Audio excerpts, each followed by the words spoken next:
বালুরঘাট আসনে জয়লাভ ও রাজ্যে বিজেপির ক্ষমতায় আসার আনন্দে রবিবার ব্যতিক্রমী উদ্যোগ নিল Balurghat new town club.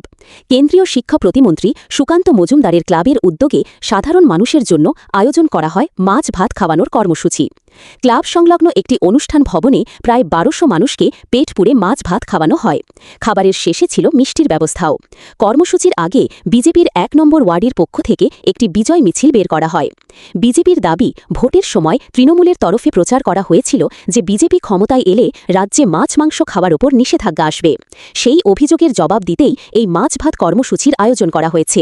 BJP নেতাদের বক্তব্য, রাজ্যে বিজেপি এলে পাড়ায় পাড়ায় মাছ ভাত খাওয়ানো হবে, এমনকি তৃণমূল কর্মীদেরও আমন্ত্রণ জানানো হবে। এই অনুষ্ঠানে কেন্দ্রীয় মন্ত্রী সুকান্ত মজুমদারের উপস্থিত থাকার কথা থাকলেও বিশেষ কারণে তিনি উপস্থিত থাকতে পারেননি। সবাই বিরোধীরা বলছিল যে বিজেপি আসলে মাছ ভাত বন্ধ করে দেওয়া হবে। ওই জন্য দেখা দেওয়া হলো যে না, বিজেপি আসলে মাছ ভাত বন্ধ হবে না, মাছ মাংস সব যার যা খাওয়ার সব খাবে। আপনিও খেয়ে এলেন? হ্যাঁ, মাছ ভাত একদম পেট পুড়ে।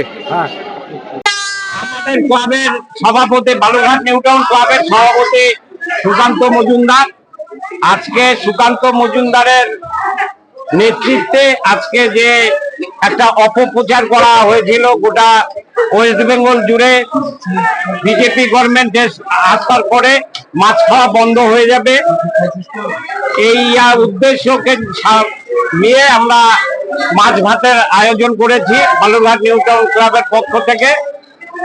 আমরা যাতে এইটা মানুষ বুঝতে পারে যে বিজেপি কি চায়, বিজেপি কি বলে, মাছ খাওয়া বন্ধ করার কথা কোনোদিনই বিজেপি সরকার বলবে না। হ্যাঁ, এই জন্য আজকে ১২০০ লোকের আমরা মাছ ভাতের আয়োজন করেছি। মাছ ভাত, আলুর চিপস আর 1 পিস করে মিষ্টি। এই এলাকার আমাদের বাজার থেকে আরম্ভ করে আমাদের গোটা পাড়া প্রতিবেশী সব।